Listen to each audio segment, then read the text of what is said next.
Akkam jirtu daawwattoota keenyaa fi dhaggeeffattoota keenyaa sagantaa Prime Log Prime Media irratti kan turbanitti al takka sagantaa afaan Oromoo qabannee isinii dhiyaannu gama diaasporaa kanaati. Isinii qabadhee dhiyaadheera har'a jallan keenya ammas biyya jiru. Warruma biyya deemee keessaa gaazexeenyaa keessaa keenya obbo Toleeraa Bayyanaa fi anatu sagantaa kana har'a mari'ata. Egaa gaazexeessaan yeroo hundaa odeeffannoo biyya keessa jirus addunyaarra jirus waliigala waan diaasporaa keessa jirus waan hunda kana duukaa deemeeti odeeffannoo kana funaana. Akkuma beektanii ani naannoo Washington DC irraayi akkasumas gaazexeenyaan keenya Kanadaarraayi mee calqaba sagantaa keenyatti otoo seenini mee maaltu jira isa jedhu odeeffannoo torban kana mee marsaarraas odeeffannoo jiru namarraas biyyarraas waan jiru otoo cuunfitee nu dhiyeessite. Dibiraani galatoomii deebinee wal arguu keenyaaf immoo hedduu galatoomii arratti lama ta'anii dhuunfannee jirra. Akkuma jette Dr. Maarqoosiif Dr. Jamaal biyya Oromiyaa keessa bashannanaa jiru. Gaariidha yeroo isaan deebi'an afur ta'anii dhiyaannaa ammatti garuu lama ta'anii dhufne galatooma. Ani amma isa waan amma jettu kanatti cuunfee dhiyeessuuf ittiin qophoofne garuu briefly yoo jette ta'e by the way liidatis achi jirti afaan Ingiliffaatiin achi teessee interview godhaa jirti argiteetta baay'ee nama boonsa. Egaa briefly yoo wanni taate wanti guddaan oduu guddaan torban kana wayyaaniin karaa Dassee fi Kombolchaa qabachuu fi tattaafattu riiqattu kana achitti waraana jabaatu geggeeffamaa jira. Waraana wanni ta'e yeroo guyyaa lamatti duraan torban lamatti Finfinnee qabanna kan jedhu Jeneraal Xaadiqaan sun dubbatee ture.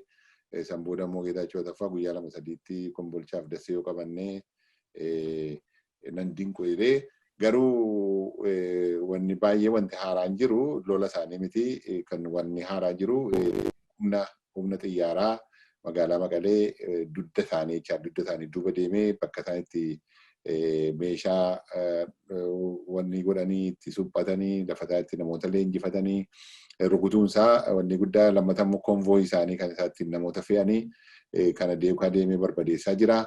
Amma akka ilaalamutti lafti ganni darbee lafti ifee jira. Egaa xiyyaarri kunis dirooniin kunis lafa arguu jalqabdeetti duraan argitee ganna keessaa caakkaatu ture marga gurguddaatu ture. Waan kun waraanaaf hin mijatu jedhanii isaan warri wayyaanii kunis saammachuuf ture. Amma garuu waan sanaan mootummaan olaantummaa argataa akka jiru amanna. Akka sanas ta'e garuu jarri sun beektee lubbuu namaatti akka bilaashaatti taphataa jiru. Argitee wanni odeeffannoon jiru toora sadiin ka'anii toorri inni jalqabaa waraanaa toorri inni lammaffaa isa du'e kana wanni godhee qawwee irraa fuudhee waraanaa inni sadaffaan immoo qabeenyaa jiru saamaa akka jedhutti maal jedhanii tuuta uummataa maayibal kan jedhuun wanni ta'anii akka tuuta uummataatiin hiriirsee nama fichisiisaa jira. Jarri kun beektee abdii kutannaarra jiru. Abdii kutannaan kun argitee lubbuu kee wayitti akka hin lakkoofne si godha. Lubbuu kee wayitti akka hin lakkoofne lubbuun namaa kun akka wayitti hin lakkaa'amne nama godha. Kanatu ta'aa jira akka hambaxxaa jiranii beektaa. Waannisa beektaa waannisa kana harca'aa jira lubbuun namaa lubbuun dargaggoo qeessota fa'aa sheekota fa'aatu keessa jira jedhu namoota tireendii hin taane namoota lolaaf wanni hin taanetu jarri kun kakaasanii wanni ta'e akka maraatummaa tokkotu jira. Kun baay'ee si gaddisiisa uummati sun callume akka inni dhumaa jiru kaayyoon isaa osii hin galu eessa gaadhaa qalanii akka isaan dhaabatan osii hin galu. Eessa ga'uuf amma eessa ga'anii bargitee Finfinneen isuma beekanii Itoophiyaa guutuu isuma bulchaa turan isa beekanii isa uummati jibbee ofirraa ajjeeffatee isaan ari'e sana isuma beekanii amma garuu eessa dhaquuf akka isaan lolaa jiran osii hin galu. Waan kanatu baay'ee si gaddisiisa dhuguma uummati kun baay'ee si gaddisiisa uummati immoo naannoo Amaaraatiis immoo keessumaa naannoo Wallootti lafa isaarraa buqqa'u baay'ee si gaddisiisa. Gama kaaniin egaa naannoo Oromiyaa keessatti wanti haaraan baay'een hin jiru. Muudama kanatu odeeffamaa jira biyya Oromiyaa keessatti naannoo aanaatti naannoo zooniitti naannoo sadarkaa naannootti jechaadha muudama haaraa kana kaka'aa jiru kan ilaalaa jirutti namoota tarii waa'ee amma korraapshinii kana fa'aarratti roolii guddaa taphachuu danda'an fa'aa kana kaka'aa jiru jedheen yaada. Kana keessa gaamin biliqee hanni kuni neetwoorkiin hannaa kun keessa galuu hin hafa jedhee immoo hin yaadu garuu amma tokko hir'isuu danda'a. yoo xiqqaate waa gochuu dadhabanii wal saaxiluu dadhabanii naannoo Oromiyaatti kun mul'achaa jira. Torban darbe waa jedheen ture. Dubartoota kana kaka'aa jiru. Dubartoota ofirraa kaaftee beekama ta'e akkaawuntaantiidha, oodiitariidha. Waa biran dabartan isinii hinattanii dhugaadha kun beekamaadha. Amanamummaa dubartoota argiteetta. An biyya Kanaadaa gaafan dhufee baankii gaafan naquu nama 20 jira yoo ta'e dubartii 18 fi dhiira 2tu jira. Dubartootatu tajaajilaa. Ofiisa mootummaa yeroo naqu dubartoota argita. Maali dubartii moo duwwaatu biyya kana wanni ta'a kan jedhu kompleksii qabna miti nuti warri dhiiraa akka meentaalitii ittiin dhufne sanaan. Innaani maali innaani tokkoffaa siireesiidha. Seera sana kabachiisu. Lammata immoo hinatanii dubartootii wanni jedhu jira. Dhuguma kun proven baay'eetu wanni ta'ee jira. Isa kana bakka isaan amma keessuma naannoo kantiibaa magaalaa irra kaka'an kuni abdii namaa kennan jira. Kanuma yoon jedhe hingaa maaliif utuuti tooppikiin kun jiraachuu beeke cuunfee fidan ture barbaachisaas immoo miti oduu baay'ee dhaggaa oolla waan ta'eef kun hingaa. Hingaa gaaffii ani itti qophaa'ee yaada irratti mari'an nutti nu ceesisa.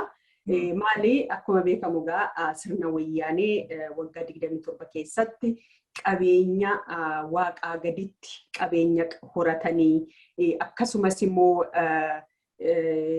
aangoo waaqaa gaditti sodaatamanii waan hunda horatanii jijjiiramni kuni diddaa uummataan dhufee uummanni immoo gaafa diddaa uummataa kanaan jijjiiramni kun dhufu uummanni ni qabsaa'e keessattuu akka dhaabni akka koof akka kee kan mootummaa sana ala taa'ee yookiin mootummaa sana alaa qabsaa'ee aangoon argan isaanuma keessaa isaanuma ihaadegitu of jijjiiree jijjiirama kanaa uummata waliin simatee isaanumatu achi keessaa nama isaan waliin hojjechaa tureetu jijjiirama kanaa hooggane. Hooggana kanaa hooggana isaan keessa bahee kana sinqee balanii qabeenya qaban akkasumas aangoo qaban qoodatanii paartiin isaanii Ihaadig yoo diigamuu biltsiginnaa ta'ee biltsiginnaan gaafa ijaaramuu paartii Huwaat yookaan immoo paartii wayyaanee kanaa dhaaba siyaasa kanaa of keessaa hin baasne. Ofiifi keessaa of baasan. Lammaffuu sababni amma lollamma jiru kun adeemsisaa jiru kan calqabame akkuma isaan of isaaniitti dubbatan yeroo sanatti namni isaaniin bakka bu'u sakkaattoree namni jedhamu tokko daqiiqaa 45 keessatti balaa aaniyyi irratti tarkaanfii fudhanne jedhee ofuma isaaniitiif dubbatan waan kana mootummaa Itoophiyaatu dubbatee miti. Kan kana godhanii fi biyya sana bulchanii arganiiru. Karaa nagaatiin aangoo qoodatanii tooftaan hundiyyuu dhaaba siyaasaa duraan jirurraa haaraan uumamuun kunuu isaaniif opportunity gaarii carraa gaariidha. Paartii jibbame sani sirna jibbame sani haaromsee haaratiin gaafa ba'u isaanuu fayyadamu maalumaafii wayyaaneen uummata isaa ficcisiisaa jira. Maal argachuufi sababni maali? Maaliif ala isaa ficcisiisa? Akka nama lammii biyya sanaatti bifti keenya yoo wallannu wal fakkaata qooqatu garaagara malee lammii Itoophiyaati. Qabeenya Itoophiyaatu barbadaa jira. Uummata Itoophiyaatu uumaa jira. Maal baasuuf maal buusuuf kan kana keessa seenanii mi'a asirratti maaluma jetta? Egaa amma yeroo gara odeeffannoo jedhe irratti xiqqoo ishee tuttuqeen ture adda biraan maal barbaadu kan jedhu kuni gaaffii namoota hundumaati. Maal barbaadu kan jedhu. Wanni isaan barbaadan jalqaba yeroo ofiin gadhiisanii akka kana hin seene beektaa. Deebi'anii humna tolfatanii maqaleetti galanii waanuma jedhan kana waanuma amma godhan kana waraanni humni tikaa san harka ture waraanni san harka ture kana hundumaa diigneerraa kana hundumaa humnan qabanii waraanni kan jiru akkuma Dr. Abiyyi dubbatanii meeshaan harka 180 kan ta'achi ture humni waraanaa harka 180 kan ta'achi ture sunuu jeneraalo sana isaaniitu ajajaa naannoo isaanii jira fiizikaalii achuma jiru jechaadha qaamaanis mootummaan sun achi jira ajajis isaan jala jira kanaaf shakkii tokko hin qaban turani argitee gaafa wanni dhufu waraanaan muudhaa fi shakkii tokko hin qaban turani So akka haaraatti dhannee mootummaa Dr. Abiy cabsinee mootummaa sana akka haaraatti Itoophiyaatti dogoggora kanaan dura hojjennes fuula kenninee Oromoo kanaafis Amaara kanaafis xiqqoo fuula kenninee wanni kan ture sana sirreeffannee olaantummaa Tigraayinii yoo xiqqaate waggaa 100 itti fufna kan jedhu shakkiin qaban turan jechaadha. Sanarratti of ijaaraa turanii gidduutti egaa utuma lafarra godhatamu durfamanii caalamanii rukutamanii kun baay'ee xiiqii keessa isaan galcheera. Akkuma beekamu Tigraay keessa homaa tokko hin qaban jirru kun. Tigraay duwwaadha qabeenyaan isaanii fooqii Finfinnee keessatti bara wayyaanee ijaarame fooqiin lakkoofsan qabu. Dhattee argiteettoo ta'e Finfinnee argiteettoo ta'e fooqii baay'ee jira, allarree baay'eetu jira. Amma kan abbaa dhabee dhaabbatu illee jira. Warra beekamaa keessaayyuu fooqiin baay'een kan isaaniiti, qabeenyaa guddaan kan isaaniiti. Inni kun baay'ee isaanii rifachiise qabeenyaa kana yookaan nannee qabannaa yookaan immoo hin dhumnaadha natti fakkaata wanni jiru tokko kana. Inni lammataa amma deengaddaa obbo Gaddoo Andaargaachoo wallootti dargaggoo wallootiif haasaa godhaa turanii haasaa isaan godhaa turan keessatti maaliin hubadhee olaantummaa Tigraay biyya Itoophiyaa kana keessatti olaantummaadhaan biyya sana geggeessuu barbaada. Biyya Itoophiyaa kana olaantummaadhaan geggeessuu barbaada. Olaantummaa nuyi jennu kana immoo kan nuti gufuu nuti ta'u kan nu danku Amaara. Kanaaf Amaara balleessina jedhu jedhan. Kanarraa maaliin hubadheanii utuu Amaarri hin jiru ta'ee Amaarri olaantummaa Tigraay hin barbaadu jechuun Amaarris bittaa sana keessatti sirna darbe keessatti tureera. Kan amma isaanii Amaara cabsuu barbaadanii itti darbanii olaantummaadhaan biyya Itoophiyaa bulchuu fi yoo Amaara ta'e malee kan isaan dura dhaabbatee olaantummaa sana hambisu isaa miti kan jedhu naa galanaaf. Kana biratti wanti baay'ee naaf galwanaa fi kijiba inni amma isaanii Eertiraa wajjinis wal dhabuu, eeyyee wal dhabuu, bu'aarratti wal dhabuu, Amaaraa wajjin baay'ee wal jibbuu, akkuma amma jedhan wal jibbuu. Natu mootii ta'ee bulchaadhaaf wal jibburraan kan hafe lafa kee qabadheen hankeerraa nyaadhaadhaan baay'ee miti baay'ee natti hin fakkaatu. Achirra dadhabanii Finfinneen lafa Oromooti. Magaalaaleen gurguddaan Adaamaan, Diradawaan, Amboon, Jimma magaalaan gurguddaa jedhaman hundumtuu lafa Oromooti. Lafa Oromoo kanarraati nyaatanii arganiiru. Jarri kun jechaadha. Kanaaf isa kana kontiroolii gochuudhaaf barbaadu. Egaa wanti isaan expecting godhe tokko nama akka Dr. Abiy Ahmed kuni Oromoo keessaa ka'ee amma kana chaalenjii akka isaan godhu kana takkaa yaadanii hin beekne. Oromoo kana yookaan firoonfatanii yookaan goomsanii waliin jiraanna kan jiru kaayyoo qabu turan yaalii isaanii Baqqalaa Garbaa irratti godhanii yaalii isaanii karaa warra OLF durataa OLF Daawud Ibsaa fa'aa wajjin godhanii walii wajjin hojjennedanii araarfachuu fi sossobachaa turanii argiteetta. Oromoon garraamiidhaa yoo baay'atee waliin araaramnee biyya sana waliin wanni taane qabeenyaan keenya tifachuu dandeenya kan jedhu hin qabu. Malee sadarkaa amma Dr. Abiy irratti kan humna isaanii chaalenjii isaan godhu kana Oromoo keessaa kaa jedhanii yaadanii. Kanaaf yoo humna argatanii dhuguma mootummaa Dr. Abiy kana bulchanii Oromoo qaroo jedhamu lafarratti nambisan jirre kun. Oromoo qaroo jedhamu tokko lafarratti nambisan maaliif kan bor chaalenjii isaan godhee biyya isaan dhowwachuu danda'u Amaara miti, Eertiraa miti, Oromoodha. Maaliif qabeenyaa isaan barbaadan kan Oromoo fi kan warra kibbaati.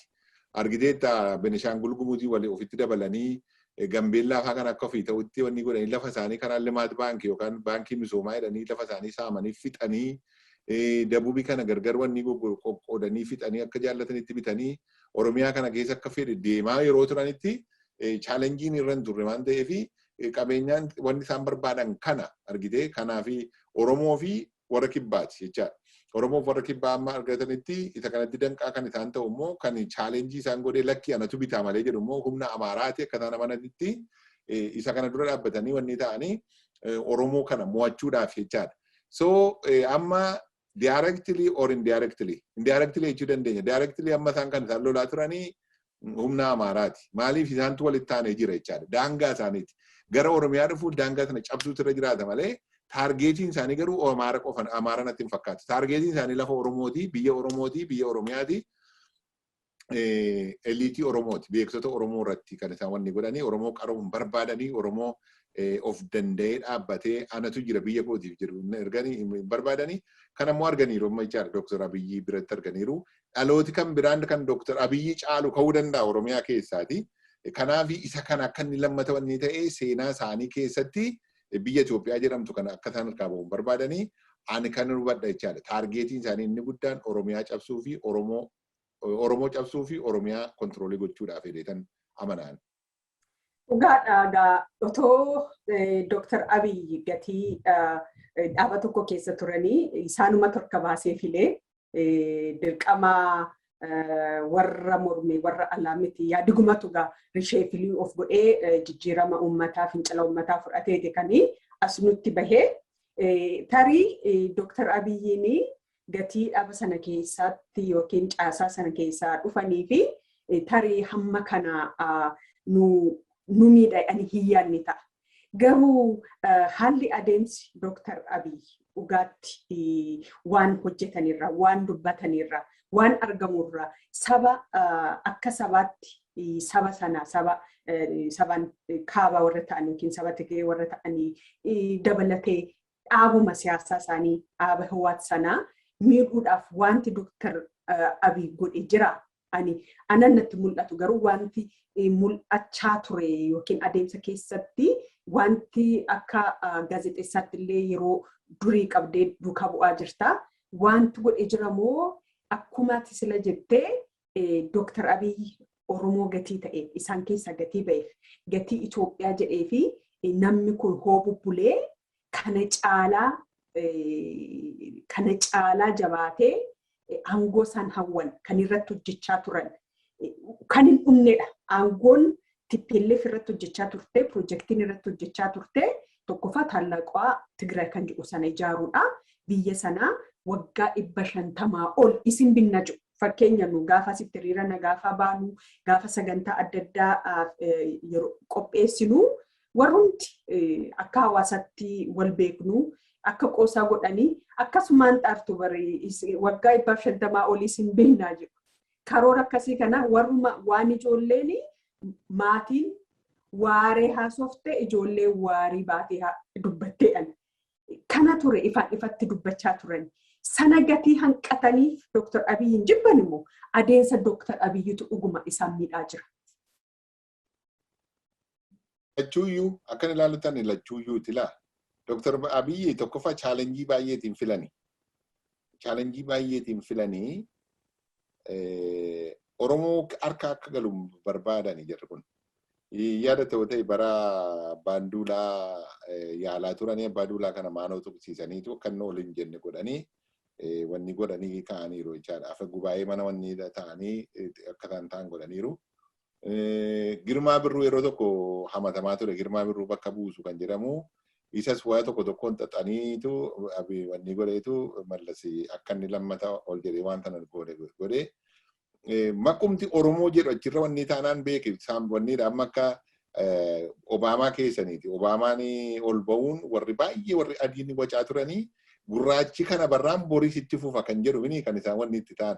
Oromoo kana iddoo tokko Prime Ministerii ta'e yoo jedhame Boris kana taana jedhaniitu wanni ta'u waan ta'eef iddoo sana qabsiisuun barbaadan. Gaafa dirqamatti ta'ee amma guyyaa meeqa booda Dr. Abiyyi durataa Ihaadig ta'ee gaafa filamu akkuma sana ta'eeyyuu Oromoo yoo ta'u malee akkuma Hayilemaariyaam kana Hayilemaariyaam waggaa 5 taa'ee achi taa'ee maqaaf achi taa'ee kana akka jaallanne goona jedhaniitu abdii guddaa qabu turan. Ammoo intaaneef fi yeroo gabaabaa keessatti Dr. Abiyyi isaanumaan warruma mataa jedhamanii warruma kulfii jedhaman tanaa aangoorraa gaafa kaasu rifaatuun itti dhufee tuuleet itti ta'e beettee tokkoon al tokkicha irraa nariine beettee tokko kan booda atu yaada ta'u ta'e beete mangistitti mana masaraa mootummaatti walitti qabee itti meera warra Ihaadig kanatti jechaadha. Uummanni Itoophiyaa dhiifama nuuf godha. Waan kanaan dura wanni taane iddoo keessan bu'ee dhiifama nan gaafadha. Qabeenyaa kanaan dura hannaanis haa ta'u waan firiinis haa ta'u walitti qabattan isin jalaa hin tuqnu bulfadhaa. Garuu waa'ee aangoo waa'ee Itoophiyaa bulchuu kana nutti dhiisaa keessan galinaa jedhee ifatti walii wajjin dubbateera. Gaafa sanaa kaaseeti jarri kun kan isaa wanni ta'anii Geetaachoo Taffaa biiroo qollofee kan inni badee warri wanni kaan egaa tuuta Maqaleetti kan isaan galanii gaafa sanatti hafeechaadha. So expectationiin isaanii Dr. Abiy akka inni Oromoo ta'ee Oromoo jedhamee achi gahee Oromoodhaaf fakkeenya ta'ee boru Oromoon bakka sana dorgomuuf akka inni wanni hin taanee fi kaayyoon isaanii sun harkatti cabee Dr. Abiy achi dhageera. Isarrayyuu darbee immoo Oromoo isaan ari'u. Oromoo akka Hayilamaariyaam achi taa'ee calluma jedhee wanni ta'u tun ta'een isaan mataa isaaniiyyuu nama ari'u. Ija jabeessa, knowledgeable, nama beekumsa guddaa qabu.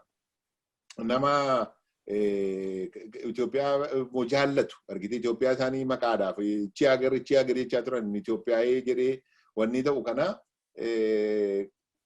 gaafa barani abdii kutannaa ture jechaadha. Abdii kutannaa dhufe sanatu gaa waan sirra siin jedhe sana.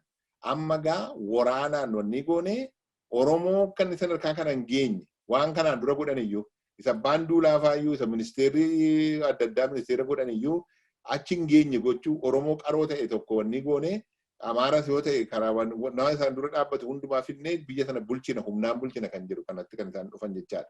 Kanaaf Dr. Abiy lamaanuu ture gaaffii keetii fi tokkoffaa akka isaan jedhanitti aangoo isaan barbaadan sana inni achi taa'ee siimbolii taa'ee aangoo isaan biyya akka barbaadan gochuu hin dandeenye qabeenya isaan sanatti fufuu hin dandeenye argiteetta chaalenjii gurguddaatu ture karaa Sumaalee karaa Benishaangul uummata buqqisanii uummata aarsanii uummata fincilee akka inni mootummaa kanarratti baay'ee tattaafataa turanii kun hundumtuu hin taane egaa dhumarratti gara kanatti yeroo deebi'u amma xiiqiidha beektee yookaan hin duuna yookaan hin binnaadha qaanii itti ta'e beektee namoota waggaa 100 Tigraayitu bitee uummata isaanii amansiisaa turetu waggaa 30tti biyyatti galee isaanuu ari'amatanii gandatti galan yeroo ta'anii qaanii itti ta'e kanaaf amma chaansii isaan qaban uummata kana goomsanii Tigraayitu dhumuuf jedhanii uummata kana of jala hiriirsanii wajjin deemuudha. Kanaachi baduudha jechaadha. Baduu immoo barbaadanii amma danda'amanitti ilmaan Tigraayin fichisiisanii eventually numa mo'amu. Amma fedhe rakkina fedhe uuman iyyuu eventually numa mo'amu jedheen amanaanii. Ani kana natti mul'ata adda biraan. Atis itti dabaluu dandeessa perspektiivii mataa kee irraa kaatee jechaadha.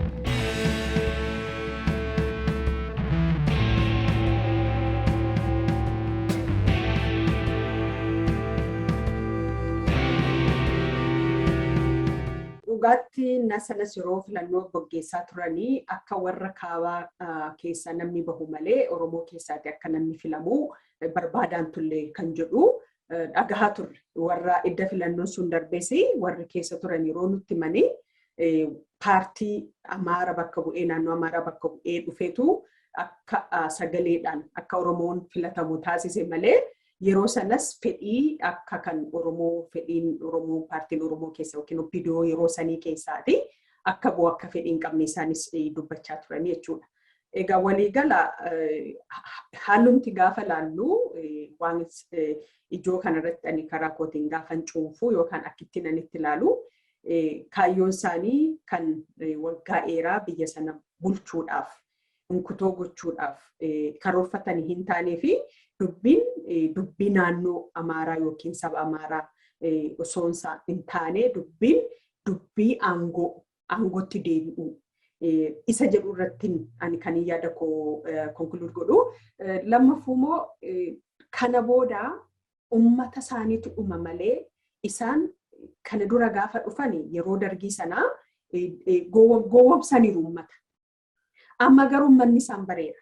Kan amma dura dhaabbatee too isaan lolaa jiru ummata. Maaliifi gocha isaanii baadummaa isaanii argeera jechuudha ummanni. Kanaaf dura dhaabbate akka yeroo dargii sana waan gowwomuuf hin qabu.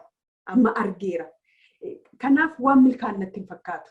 Isaan kan amma lolaa jiranii ummata isaan egaa miliyoona 5 jechaa turame miliyoonuma 10 yoo soo ta'anii ummanni Itoophiyaa immoo miliyoona 110 jedhama. Egaa reeshoo dhumtuu miliyoona 10 fi miliyoonni 100 walitti gaafa laalamu sanuu badiinsa isaanii kan 10% yunguutu. 10% yunguutu yooma miliyoona 10 yugoone. Jarri kuni akkamumatti ummata isaanii aangoon hagas nama maraacha. Dhugaatti aangooni qabeenyi amma kana kan nama baraachu Oromoon bal'aa ta'e lafa bal'inaan egaa Oromoo kan irra qubatee lafa bal'aadha. Haa jennu Oromoon biyya Itoophiyaa keessaatii harka 50 hoo jennee miliyoona 50 hoo jennee Itoophiyaan iyyuu Oromoodha jechuu dandeenya jechuudha. Maalumaa fi keessattuu qabsaa'onni Oromoo kan amma warra TPLF wajjiniin dhaabbate dhugumatti uummata isaanii bal'aa dhiisanii warra bicuu kana wajjiniin dhaabbatanii in milkaa'u maalu hagam deemu hagam milkaa'uu danda'u isaanoo yoom deebi'u gara uummata isaaniitti. Isaaf kan tidii bulaa amma meeqan isaanii kana saboota bichuu kana jala hiriirsuufis federaalistii humnoota federaalistii jedhaniis yaalaniiru. Gama kan keenya yoo dhufte fakkeenyaaf amma adda bilisummaa Oromoo yaalaniiru ta'uu didee waraana bilisummaa Oromoo kan marroon geggeessu jedhamee shanee jedhamee amma gaddeebi'ee adda bilisummaa Oromoo gaddeebi'ee shanee jedhamee walak shanee jedhamee maqaan jirre tokkotu dhalatee maqaa sanaan bakka uummati hundumtuu sanaan beekachaa walak shanee kan jiru. Kan nuti masoodhaaf dur baasnee jechuudha yeroo waliin galtee dhaba keessatti dhabame. Wanni ta'e warra shanee fi warra gumii fi warra qaaccaa jettee ati identifaayiiduma gochuuf abaluu gochuuf malee dhaaba adda bilisummaa Oromoo sana xiqqeessuuf hin turre beekinami. Xiqqeessuunis namarra hin jiraatu. Adda bilisummaa Oromoo dhaaba adda bilisummaa Oromoo akka dhaabaatti uummata Oromoo irraa wuleeta guddaa qaba. Kun eenyuufuu warra OPDO keessa ture jechaadha. Kabajaa guddaa qabaa. Maqaan gaxinnaati. Amma baay'ee kan gaddisiisu amma gidduu kana torban darbe kana keessa feesbuukiin illee maqaa waraana bilisummaa Oromootiin wanta maxxanfamu baanii godheera. Ofishaaliidha kun amma feesbuukiin wanni mataatu. Ilaali yeroo addunyaan Tigraay reeboo kana keessatti Oromoon immoo Oromoo lola argitee. Tigraay kana ishee loltu Oromoodha jenne sila. Dr. Abiyyi lolaa jirti jiru. Dr. Abiyyi Oromoo keessaa ba'e namni amma kana chaalenjii isaan godhu Oromoo keessaa ba'uun isaaniif dhukkuba guddaa abdii kutannaa guddaadha. Oromoo immoo kana caalutti guddataa deema. Amma isheen Oromoo lolte jechaadha. Directly or indirectly Oromoo lolaa jirti. Addunyaan sodaanni guddaan kun inni akka Oromoo kun inni isaaniif hin ajajamne akka inni bituun barbaadan. Kanaaf minority kana deeggaru. Oromoo lolaa addunyaanis Oromoo lolaa warra Westerniin amma miidiyaan isaanii UN'n kun maaloon kun Tigraayin jaallatanii miti bara. Tigraay fi gaggabanii miti garuu warra akka minority wanni ta'an kana akka jaallatan isaaniif ergamu kana ergachuuf. Nama akka uummata Oromoo isa miliyoonii 50-60tti lakkaa'amu keessa ripirezentii godhee ba'u kuni bor chaalenjii akka isaan godhu waan beekaniif jechaadha. Kana keessatti inni kan keenyas Oromoo lola. Akka waan miidhamee akka waan wanni ta'e jechaadha. Alagaansi lola ati immoo alagaa jala godhan. Amma kana ta'aniitu isaan jiranii isaan immoo baanii iyyuu godhan jechaadha. Isaan ammayyuu terooristiitti hin jiru. Isaan ammayyuu wanni bora amma adda biraan alaabaa anaaf ati ittiin du'aa turre ittiin ati baattee caaltuu jedhamtee ittiin reebamaa turte alaabaa sana yoo baanii godhanis sababa jara kana alaabaa sana dhabne jechaadha. Alaabaa jaallannu sanallee dhabne jechaadha. Odaa jaallannu sanallee mallattoo odaa jaallannu sanallee dhabuuf deemna jechaadha. So yeroo xinnaattuu yeroo wal xinneessitu ati alagaan immoo kana caalaa si xinneessa. Isaan guddaa fakkaachuu fi warra Tigraay wajjin waliigallee humna wal gargaaru taanee biyya lollaa Dr. Abiyyiin lollee kuffifna. Bor akka isaan badan hin beekan bara. Humni kuni wayyaaneen dhuftee OLF bara 1991 wanni mootummaa ce'umsaa ijaaruudhaaf gargaareera. Wayyaanee gargaareera maqaa tolcheera. OLF fi EPLF warra Asmaraa fi wanniitu ijaare jedhame. Sanaa booda garuu gaazexannoo humna adda bilisummaa Oromoo gaafa inni taatu darbattee keessaa baafte. Amma immoo humni sun hin jiru beeki. Ala sana Oromoo waliigalatti adda bilisummaa Oromoo deeggara ture. Har'a garuu segmentiitti gadi buuteetti jechaadha. Deeggarsi wanniidhaa yookaan gara dhiya Wallaggaa ta'a. Isa keessaayyuu namoota murtaa'eetu deeggara achi gara Gujiiti wanni ta'a inni kaan nagaa jiraataa jira jechaadha.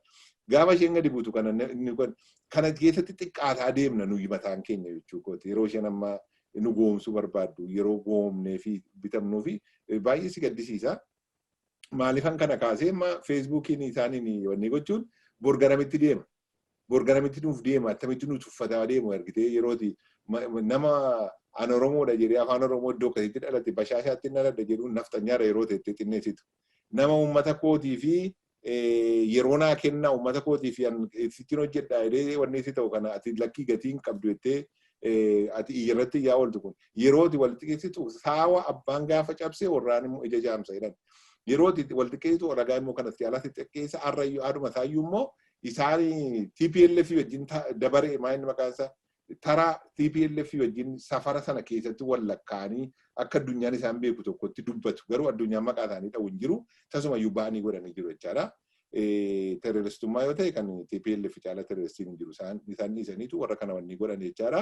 Borganamitti adeema maqaa uummata kanaa xiqqeessaa deema Oromoon ofitti deebi'ee of ilaaluu qaba argitee isuma rakkinni yoo jiraate walii wajjin wanni taane walii wajjin humna kan biraa loluu qabna malee alagaara lollee humna keenya walollee alagaa lamma kana nuti keessaa. Kanaaf inni isheen saba bicuu saba xixiqqoo walitti fuudhee humna federaalistoota ijaarra isheen jettu sunis fiixaan ba'uuf hin deemu. Dhugaan sitti maadde biraan ati himteetta miliyoonii 110 miliyoonii 5 lolaa jirti. Namni kun hiriirumatu deeme illee meeshaalee fudhannee ajjeeftee fixuu hin dandeessu. Uummanni amma Finfinnee keessatti torban darbe haasofnee turre nami ajeeffatee jira jechaadha. Nami wanni ta'etu makiinaa keessatti nami waa'ee maqaa sanaa dha'u akka wanni tokkotti akka tisiisaatti lakkaa'ameetu jibbamaa jira jechaadha. Kanaaf carraan isaan itti deemanii biyya Itoophiyaa bulchuu danda'anii zeeroodhaan jedha. Zeeroo beektaa zeeroo gadiyyuu nageetiif jechuu nan danda'a garuu zeeroon jedheen bareeda. Dhugaadha. Salphaa miti maaliif ammas uummata madaa uummata isaaniirraatii rakkoo qabu wajjiniin uummata wajjiniin wal'aansoo qabanii waan injifatanii miti. Garuu keenya wanti keenya nama dhukkubsaa keenyumaa warri keenyallee akka biyya alaa kana odeeffannoo jaallan duraanii dhageenyutti wal keessas nagaan akka hin jirre hin dhageenya. Wanti kuni abbachuudhuma qaba. Oromoon dhaaba biraa keessa isaa jiraatanii kaayyoodhaan amma gargar akka dhaaba siyaasattis gargar hoobaanee akka Oromootti garuu Oromummaa waliin qabna. Xiqqeenyi dhaaba Oromoo tokko sadarkaa addunyaa irratti xiqqeenya keenya akka sabaatti nuti dhagahamaa akka isaan jabaatan barbaanna. Akka isaan jabaatan immoo aangoo biyya bulchuu irratti ol guddatan barbaanna. Akka isaan dorgomaa gaarii seenaa wajjiniinis humna wajjiniinis dorgomaa gaarii ta'anii akka bahan malee dhaaba badaa saba badaa imeejii fakkii badaa akka ta'u barbaadu ani karaa kootiin maaliif nuti sanuma duris adeemsa irratti wal hubachuu dadhabuudhaan adeemsa irratti wal jibbinee wal biraa ba'an kaayyoo irratti miti adeemsa haala itti ogganni keenya qabsoo adeemsisu gubaatiirraa kan kaane malee kaayyoo dhaabaa fi saba kana uummata Oromootiif waan ta'u jibbinee miti nu maqaa uummata Oromootiif waan ta'u hunda ani karaa kootiin akka milkaa'uun hawwu. Kana kanumaan xumurraa egaa ani kan biraa kan yeroo hunda sammuu koo keessa naquuquu tarii biyya deemtee yeroo dhuftee isa argiteetta ta'a. Oromoon baay'ina keenya ni dubbanna. Siyaasaan haga ta'ee aangootti dhufnee amma siyaasaan iddoo qabachuutti jira yookiin qabateera jechuu dandeenya. Garuu ikonomiidhaan siyaasni ikonomiidhaan hin deeggaramne fiixallee bahuudhaaf nama rakkisa. Maaliif kan ganzaba qabutu siyaasa killee bitaa jechuudha. Oromoon hagammaa akkana ni beekutti jechuudha. Naannoon itti guddadhee qabee seenaan itti guddadhee waanan beeku tarreessuu hin danda'a. Qotee bulaan maal gochaa akka ture kan qoraan gurguree bulu, kan kasala gurguree bulu, kan midhaansa gurguree akkasuma achuma jireenyi isaa mana citaa keessaa gadi ta'uusaa kana walumaan argaa guddan waan haaraa miti. Akkamumatti ikonomiidhaan Oromoon guddachuu danda'a. Kana dhuguma kana dura sirnatti isa godhe moo ofiif of godhe Oromoon? Kanarratti meelaalcha maaliif qabda?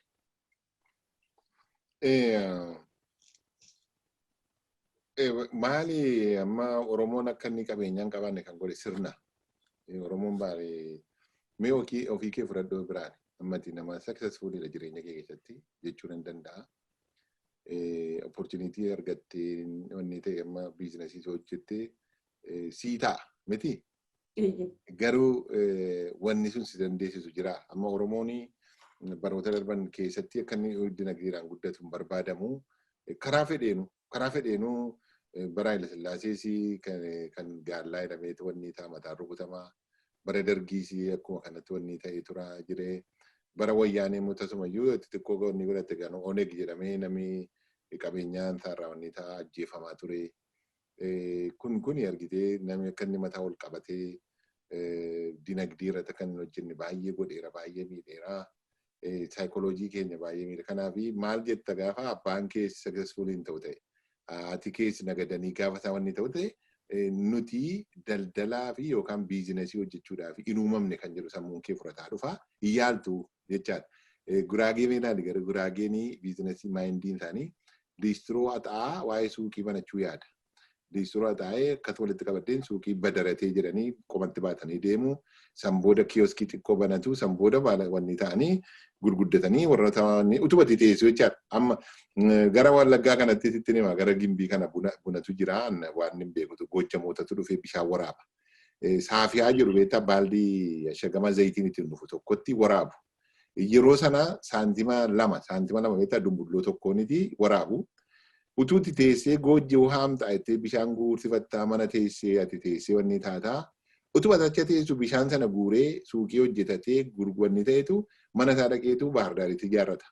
Gojjabee achitti illee investiin godhu beeki. Kuni tokko dhibaa'ummaa jira. Lammata immoo waan walirra buutu kana argitee ikoonomistooti waan 100 yoo argachuu barbaadde yoo birrii 100 argattee fi gammachuun ati argattuu fi birrii 200 argachuuf gammachuun ati argattuu fi birrii 100 yoo gatte gaddati wanni taatu gaddi suni dabiliidha. Digalee waan ati argattirra waan ati gattetu si guba. Kan ati gatte xiqqoodha garuu kan si dhukkubsu isa. Saantima walirra buutee guddaa taatu kana saayikooloojii keenya keessa jiru. Dumbulloo lama yoo lafarratti argine Oromoon bira darba. Inni kaan garuu walirra buuseetu wanni godha. Wanni kanaan hin guddanne kun baay'ee nu miidhee jira. Waan sun immoo amma barnootaanii gegeeddaramaa jira argitee namooti baay'een barataniiru akkatti biizinasiin hojjetu yoo xiqqaate tiyoorii isaa beeku waan ta'eef hojiitti bobbaasudha. Akkamittiin hojiitti bobbaasu? Qabeenyaan qabu akkamittiin amma rakkinni guddaan jiru Itoophiyaa keessaa wanni isaati beektaa akkaataatti biizinasii hojjetamu ati sooressa ta'uu qabda biizinasii hojjechuuf. Amma Ameerikaa fi Kanaadaa biyya guddatan kana keessatti you don't have to sigalee ati biizinasii pilaasiin kee wanni godhattaa proposaalii kee dhiyeeffattaa kan faasiliteetii si godhee baankiidha. Baankiidhaas akkasumas immoo small business giraantiin isin jira, eebiin isin jira. Mootummaan hundi kan qopheessu keessattuu amma dubartii taatee akka kun nama gurraattii yoo taate saba maayinooritii jedhamna. Visible maayinooritii jedhama. Gargaarsatu kennama. Karaa mootummaatiin waan baay'ee gargaarsatu jira biyya Ameerikaa kana. Exactly. Nu birallee jira visible minority kan jedhamtu jira. First Nation yookaan Aboriginal people kan jedhamtu jira. Isaan kanaaf yoo isaan biizinasii hojjetu ta'e wanni qabu. Mootummaan Oromiyaa waan akkasii uumuutu irra jiraata. Argitee dargaggoodhaaf hojii uumuu yeroo jedhan biizinasii uumuun tokko sirnuma biizinasii iyyuu amma argitee nuyi by default maal barannee irratti fakkaate biyya bakkee jiraanne morgeejii liqeeffannee kaffaluu intarastiin isaa meeqa akka ta'e 4% 5% hojjetanii amma kan jireenya kee affektii godhu beektee loonii fudhatte makiinaa loonii fudhattee loonii intarastii sana hin beektu. Krediit kaardii kana fayyadamtaa yoo kaffaluu baatte wanti irratti dhufu wanni taate yoo krediitiin kee bade seenaa liqeeffachuu kee balleessuu isaa barteetta jechaadha biyya kana keessatti jechaadha. Waan akkasii kana sirriitti barsiisuu irra jiraata tolaan argitee biizinasii kana qorachiisee mootummaan biizinasiin profii biyya Itoophiyaa keessatti baay'een kasartuu beeki. Kasaaraan hin jiru. Maaliif biizinasiin dheedhiidha waan ta'eef. Isa kana mijeessee fi Oromoon akka inni hojii irratti bobba'u gochuutu irra jira. Mootummaan mataan isaayyuu amma wanni godhani warra qotee bulaadhaa fi tiraakteerii liqii kennanii fi qusannaa barsiisanii tiraakteerii kana immoo itti kaffalta kan jedhu akkatti qusatee wanni ta'u baay'ee progressiiviidha amma akka dhageenyetti jechaadha isaan gara sanaan. Akkuma kanaa gara dinagdee isa kaanittis jechaadha. Qonnaan infaakti qonnaan amma kilaasterii jedhamee torban darbeen sitti maa ture kuni dargaggoota gurmaanii hojjetan fa'i baay'een isaanii jechuu kooti. Akkuma kana biizinasii kan biraa irrattis biizinasii yeroo jedhamu namni suuqii mana gaduutti fakkaata ta'a. Qotee bulaa wanni taateeti misoomuma wanni ta'e kana fuutee gara gabaatti dhiyeessuunis biizinasii guddaadha. Argitee yookaan hoteela wanni bananii namni bunnaa beetii banee siree albeergoo kiraayee kennuu qofatti fakkaata. Suni small biizinasiidha iyyuu akka biyya kanaatti xiqqoodha iyyuu bu'aan isaayyuu xiqqoodha. Biizinasii gurguddootatu jira jechaadha. Isa kana ijaaranii mootummaan kana biyyeessee fi irratti hojjechuu danda'u irra jira. Kun tokko lammataa inni beekummoo inni dandeettii itti qabu immoo tokkoffaa beekumsa isaa nama qabu dandeettii isaa nama qabu nama horii isaa itti qabu immoo isa kanarratti bobba'ee fakkeenya gaarii ta'utu irra jiraata. Keessattuu daasporaan muuxannoon amma sidaan dura sii tarreessee jira. Qabeenyaa wayiis qabaachuu danda'a. Waa innishaal kaapitaalii qabaachuu danda'a. Taksasiin isaa immoo namoota kan biraa itti fiduu danda'a. Akka ittiin biyya kana keessa biyya Itoophiyaa biyya Oromiyaa keessatti jijjiirama guddaa fiduu hin danda'amu uummati keenya gara biizinasiitti gara qabeenyaa horachuutti akka inni dhufuu fi gochuun hin danda'ama jedhee namana. Kanarratti egaa mootummaarraa eeguu qofa miti uummannis daasporaanis warri beekus warri ekonomiksootis calmanii baratanii PhD qabatanii biyya faranjiitti badanii achi keessa jiraachuutu hin ta'in suni jireenya kee mataa keetii jireenya ijoollee keetiitti gargaaruu danda'a. Garuu biyya kee fomaa tokkoon godhu qoratanii yoo fi achi jiraachuu baatan illee qoratanii biyya isaaniitiif waan baasu kana Oromooti gara kanatti akka bobba'an gochuutu irraa eegama kan jedhuun qabaadha. Dhugaadha amma keessattuu diyaasporaa kan biyyaa hanuu daldalaan haganii baradhu hagan kolleejjii jiru iyyuu deebi'anii daldaleetuman baradhee akka carraa ta'ee egaa ijoollee magaalaa gatii ta'anii fi daldala kana naannoo gabaatti dhaladhe. Ijoolleen baadiyyaas yeroo biyyaa dhufan hanqaaquu fidanii daanqoo fidanii numa gurguratu. Garuu keessatti guddatanii keessa bahusanii bada hin jiru jechuudha. Waan xixiqqoo kan hojjechaadhuma guddatanii gara ol guddisu. Waliigala maanni Oromoon biyya san keessatti qabsoo keessa ture.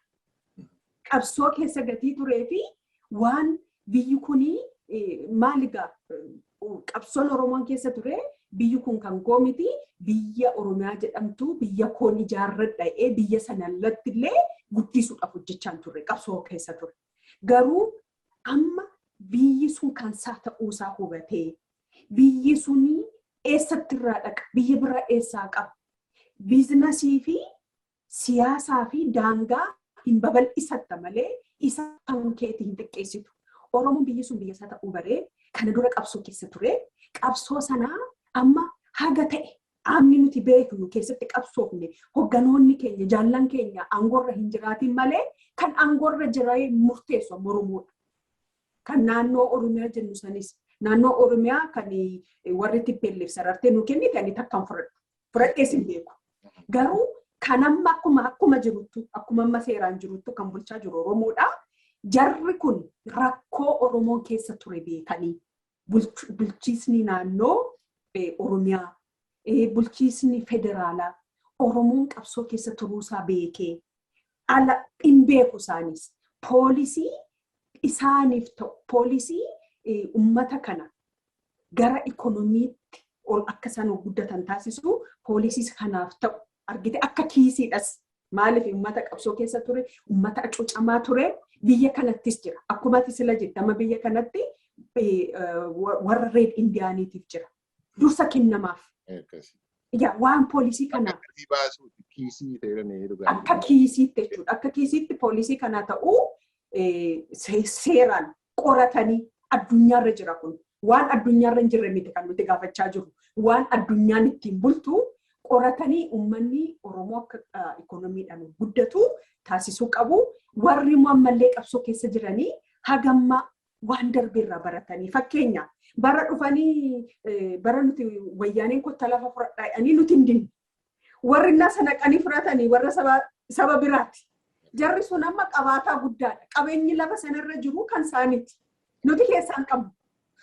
Lafti nuti qotee bulaa Oromoo irra buqqisneen fudhannu jenne sun Oromoodhaaf hin dhafne. Qabeenyi sun ammallee kan Oromoo miti. Kanaaf Oromoon ijaaramee biyya alaa kuni humna isaatiinis beekumsa isaatiinis ikoonomiin biyya sanaa ikoonomii akka Oromootti gross GDP nuti qabnu akka sabaatti akka guddatu ijaaramee irratti hirmaachuu qabu jedha. Kan biraa immoo yeroo baay'ee Oromoon xiyyeeffannaan ijji nama hunduu Finfinneerra. Finfinneerra ta'uun qabu. Magaala itti dhalate, magaala baadiyyaatti isaa dhalatu kan baadiyyaatti dhalate magaalli inni itti dhaqu high school itti barate jira. Hunduu fixed investment waan ta'e waan akka real estate, waan akka resortii, waan dhaabbataa ta'e naannoo guddate sanitti ijaaree bareechee Finfinnee qofaa miti magaalli guddittiin kan ta'uu qabdu. Amboo magaala guddittii ta'uu qabdi. Asalla magaala guddittii ta'uu qabdi. Naqamte isaan kanayyuu miti magaalonni biroo dijjuu naannoo Oromiyaa jiran hundumtiyyuu akka sirriitti guddatan baadiyyaa warri jiranis biyya alaatti warri baqatanii jiranis magaala keessas warri jiranis naannoo isaanii guddisuu irratti sirriitti irratti hojjechuu qabuun jedha. Haala investimentii naannoo Oromiyaa jiru mootummaan Oromiyaa baay'ee deeggarsa gochaa akka jiru isinitti meera nutti simeera Oromoon investimentii irratti sirriitti akka hojjechuu qabu kan jedhuun sagantaa keenya har'aa goolabuu fandeema. Yoo wanti hafee wanta itti dabaltu yoo jiraate toon xumuriin dura. Wanni hafee leen jiru dubbanneerra isuma kana jabeessuudhaaf karaa mootummaa Oromiyaa wanta baay'eetu irraa eegama. Ekspertoota baay'eetu jira akkan ilaaletti. Namoota baratan baay'eetu jira. Durii bakkiidhuma kana duwwaa itti fakkaatanami.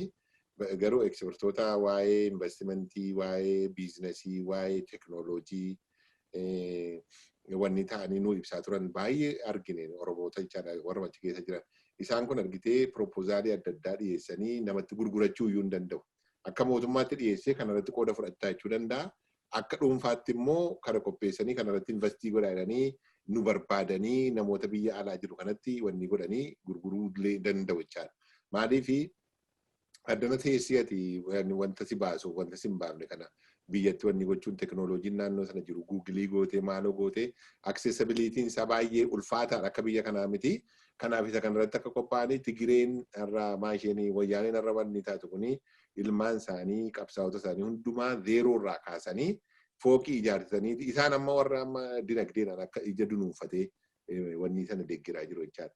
Kanaaf akka isaanii taanee ofittoo taaneen lafa saamnee fooqii saamnetu hin ta'ini waan saamnu hin qabnu nuyi lafa keenya irra jirraa beeki. Differensiin jiru kana Oromoon lafa isaarra jira. Finfinnees yoo ta'e, Amboos yoo ta'e, Adaamaas yoo ta'e, Bishooftuus yoo ta'e lafa isaarra jira. Waan saamuu hin qabu lafatti geessuus hin qabu. Warri kaan isa saamuuf deemu immoo lafa keenya irratti investii goona jenna. Kanumaan jechuu barbaada galatoomii adda biraa. Hayyee daawwattoota keenya sagantaa keenya har'aaf isinii qabannee dhiyaannee asuma irratti goolabna. Ergaan keenya yeroo hundaa cimaatii hojjedha.